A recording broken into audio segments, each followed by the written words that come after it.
Assalamualaikum warahmatullahi wabarakatuh. Kali ini coba saya akan membahas English Grammar Part 2 dengan membahas sintaks. Sebelumnya saya tidak akan membahas lagi itu apa sintaks. Kemarin sudah ada ya, penyusunan kata-kata menjadi sebuah kalimat dalam bahasa Inggris. Nah, kali ini sintaks yang pertama kita bicara tentang present tense. Nah, present tense di sini biasa disebut dengan simple present tense. Nah, simple present tense sendiri itu kalimat yang diucapkan dan terjadi saat ini atau saat bicara terjadi. Nah, di sini yang pertama untuk present tense dia terbagi jadi dua kalimat bentuknya. Yang pertama satu yaitu dalam menggunakan kata to be. Nah, dalam menggunakan kata to be di sini, kemarin to be sudah ada ya, kita tidak akan bahas lagi, yaitu is, am, dan are. Nah, setiap pola yang menggunakan to be, maka akan menghasilkan pola subject plus to be. To be-nya jangan lupa to be present di sini. Alasannya apa? Karena bentuknya present tense saat ini atau yang kita bicarakan terjadi. Nah, kemudian ditambah sama objek boleh dengan kata keterangan waktu ataupun tempat. Kemarin sudah kita bahas ya, adverb-nya baik time, place, dan lain-lain. Itu tinggal kalian kembangkan, audiens kembangkan sendiri bentuknya seperti apa. Ini yang harus diingat dengan menggunakan pola to be. Nah, otomatis kalau seandainya kita jadikan sebuah kalimat, contohnya gimana? Yaitu sebagai berikut. Misal, saya tampan. Nah, jangan sekali-sekali kamu bilang I handsome. Nah, itu harus diperhatikan ya. Saya tampan sendiri, I am.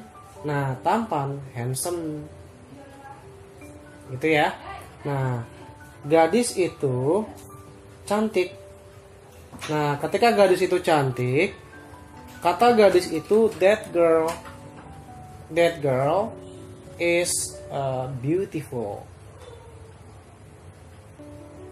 Oke, next.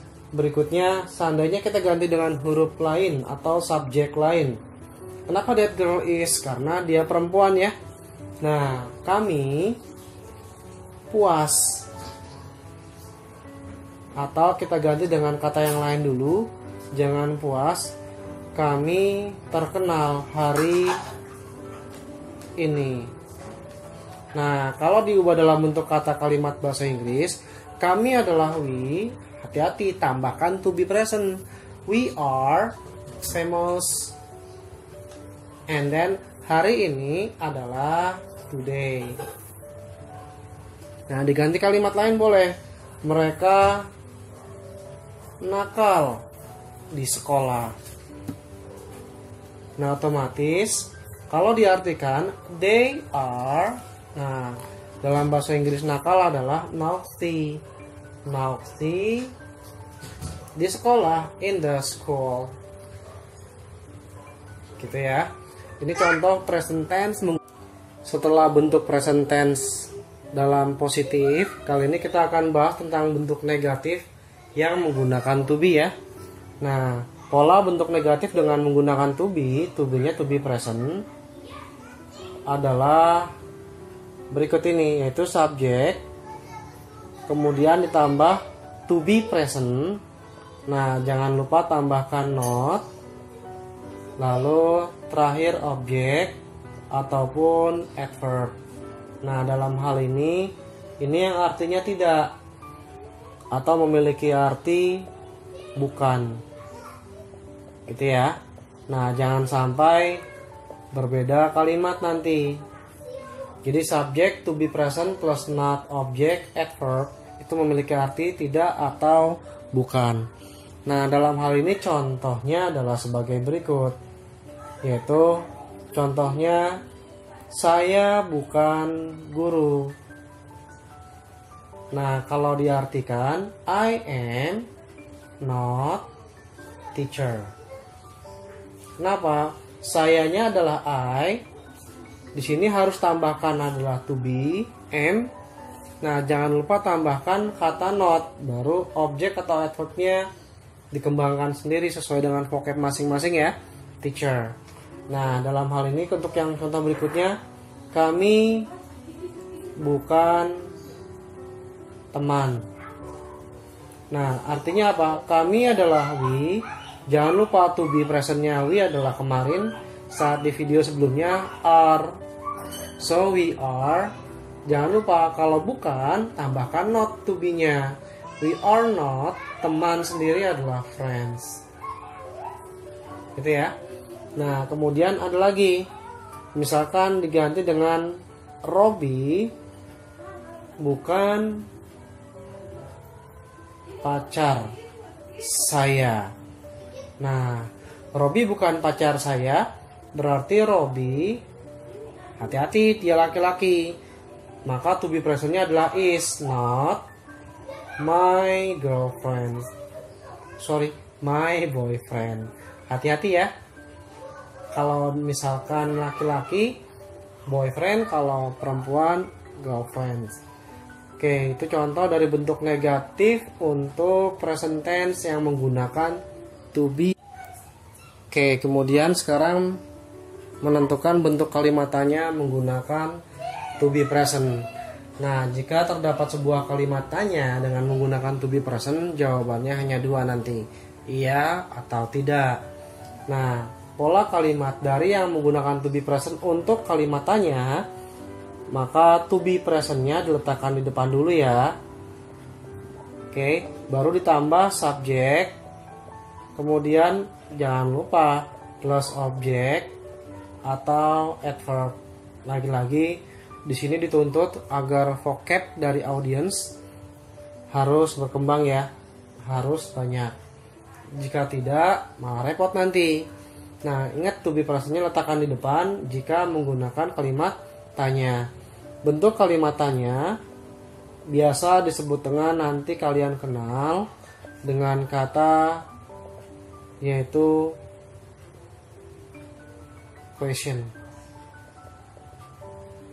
Itu ya. Nah, contohnya gimana? Misalkan, apakah saya atau apakah Bobby gemuk? Gitu ya. Nah, ada kalimat tanya di sini. Kalau misalkan ada kalimat tanya seperti itu, maka Bobby adalah dia laki-laki. Jangan sampai menggunakan am atau are, kecuali dalam kondisi khusus ya. Karena Bobby adalah dia laki-laki, menggunakan is dulu. Is Bobby fat? Gitu ya. Nah, atau kalau saya tulis di bawah supaya lebih enak, kita letakkan arti dalam bahasa Inggrisnya di bawah tepatnya. Jadi is Bobby fat? Maka kalau ada pertanyaan seperti ini, apakah Bobby gemuk? Kalian cukup menjawabnya iya atau tidak. Nah, kalau menjawab dengan jawaban iya, maka yes, Bobby is. Kalau tidak, no, Bobby is not. Gitu ya. Ini jika iya benar-benar Bobby gemuk, dan ini jika tidak Bobby gemuk. Jadi sesuaikan dengan kondisi realnya saat kalian berbicara bahasa Inggris. Nah, yang kedua misalkan contohnya, apakah Rina cantik? Nah, maka kalimat tanda tanya gimana? Rina sendiri dia perempuan, maka menggunakan is. Is Rina, bahasa Inggris dari cantik adalah beautiful. Gitu ya. Nah, jika kalimat seperti ini juga sama. Kalau Rina benar-benar cantik, maka jawabannya yes, Rina is. Kalau Rina nggak cantik, andaikan buruk rupa. Bukan jelek ya, buruk rupa itu banyak jenisnya. Nah, yes, Rina is diganti dengan no, Rina is not. Gitu ya. Itu bentuk dari contoh kalimat tanya menggunakan to be. Sekarang present tense atau simple present tense dengan menggunakan verb atau bentuk yang kedua ya. Nah, kalau menggunakan verb, hati-hati.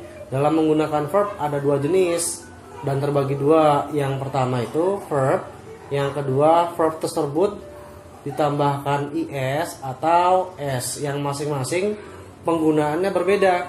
Kalau untuk verb digunakan oleh subjek I, kemudian you, they, dan we. Kemudian untuk verb is dan s digunakan oleh subjek he, kemudian she, dan it. Gitu ya.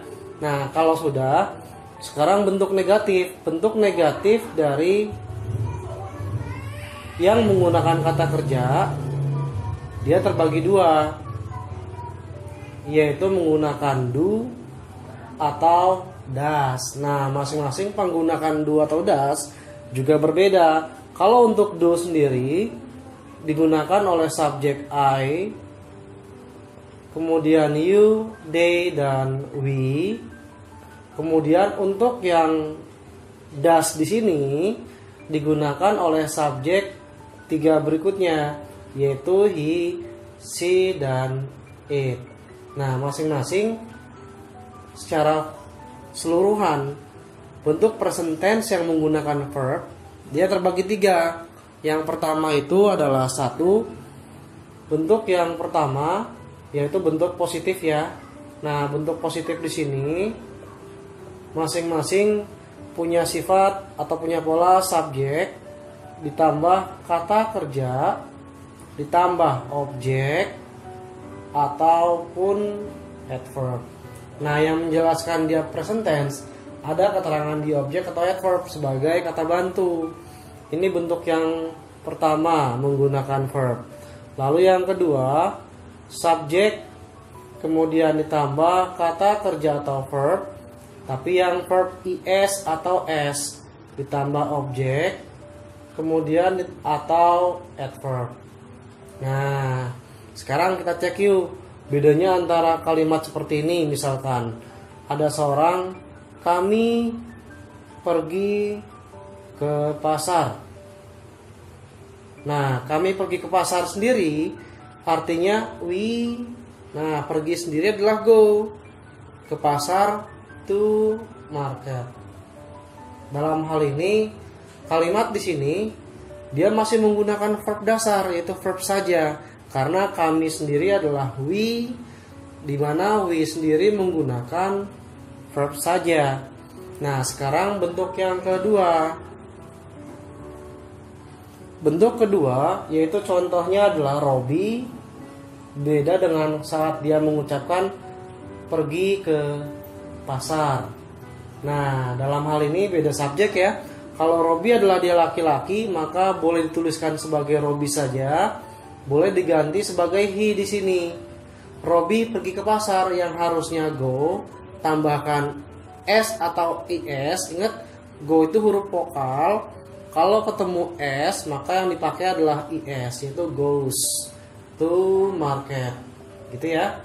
Nah, kemudian ada lagi yang kedua, yaitu Dina. Misalkan Dina memasak di dapur atau memasak kue di dapur. Saya tambahkan agak sedikit panjang agar vocabnya nambah ya. Nah, Dina adalah dia perempuan, bisa diganti dengan si boleh. Gitu ya. Memasak harusnya adalah cook. Tapi karena dia perempuan, harusnya plus s atau is. Karena belakangnya huruf vokal, maka harus cukup tambahkan s saja. So, Dina cooks cake in the kitchen. Itu ya. Nah, itulah arti dari menggunakan kata kerja di mana ada perbedaan pada subjek I, you, they, dan yang kedua he, she, dan it. Hati-hati menggunakannya. Berikutnya menggunakan bentuk negatif. Bentuk negatif dia juga ada dua. Nah, sesuai dengan kalimat dasarnya, maka bentuk yang pertama adalah subjek. Cukup tambahkan do, tambahkan not, baru kata kerjanya tidak ditambahkan s atau is, ditambah objek atau adverb. Nah, bentuk yang kedua itu subjek ditambahkan does, ditambahkan not, plus verb, ditambah objek ataupun adverb. Nah, sekalian ya bentuk yang kalimat tanya atau interrogatif. Nah, dalam hal ini berbeda sama yang kedua. Untuk yang bentuk interrogatif, polanya adalah satu. Untuk yang bentuk pertama, do-nya letakkan di depan. Do plus subjek, kemudian ditambah dengan not-nya hilang, langsung kata kerja, ditambah objek, lalu adverb boleh atau enggak juga nggak apa-apa. Nah, terus yang kedua juga sama, does plus subjek, ditambah kata kerja atau verb, ditambah objek, atau tambahkan adverb juga boleh. Ini beda ketentuan ya, objek sendiri, adverb sendiri.